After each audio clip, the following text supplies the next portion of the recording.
Good day, everyone. My name is Mr. Samuel, and you are welcome to today's edition of tire pressure inflation category. The tire pressure is the recommended pressure that a tire should be inflated for proper functioning of the vehicle. Example, the normal recommended pressure of the tire on this vehicle is 45 psi. Any pressure above or below this is not proper for the normal functioning of the vehicle. Now, still talking about tire pressure inflation category, we consider the comparison of tire pressure inflation and how each category makes contact with the ground. The normal inflated tire make contact with the ground with just the sufficient required area of the tire touching the ground. The underinflated tire makes contact with the ground with a wider area surface of the tire touching the ground. This generates heat and causes abnormal wearing of the tire. Just as indicated in the pressure in the picture, the pressure is more at the force of the weight of the vehicle is more at the edges of the tires, just as indicated.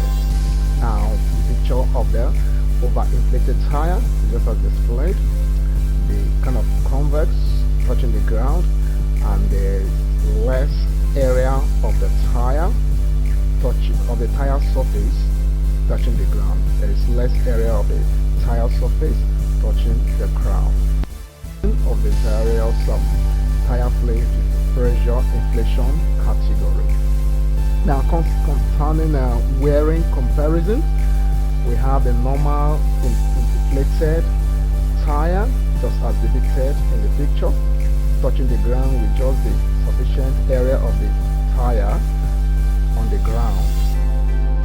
The appropriately inflated tire makes contact with the ground with just the required surface area of the tire surface on the ground. Just as depicted in the picture, there is no uneven or abnormal wearing of the tire. This we now consider the wearing for underinflated tire. The underinflated tire, as we said before, makes contact with the ground with a wider area of the tire touching the ground. When the pressure is so completely out, when the pressurized air is completely out of the tire, we call this a flat tire, just as depicted in the picture. The one on top is the flat tire.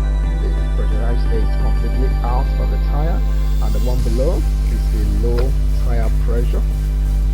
There is still pressurized air in the tire, but it's lower than the required standard. The underinflated tire has a larger area of the tire surface on the ground, just as indicated earlier. The contact of the tire on the ground is more at the edges of the tire. Consequently, wearing is uneven and more from the edges of the tire surface. So now wearing for overinflated tire, just as shown in the picture. The overinflated tire makes contact with the ground more at the center of the tire because of the convex nature of the overinflated tire. Wearing is uneven and more from the center of the tire surface. Alright, so that's all we can take for this edition of tire pressure inflation category. Thank you so very much for listening. Endeavor to like our page, follow us, and share.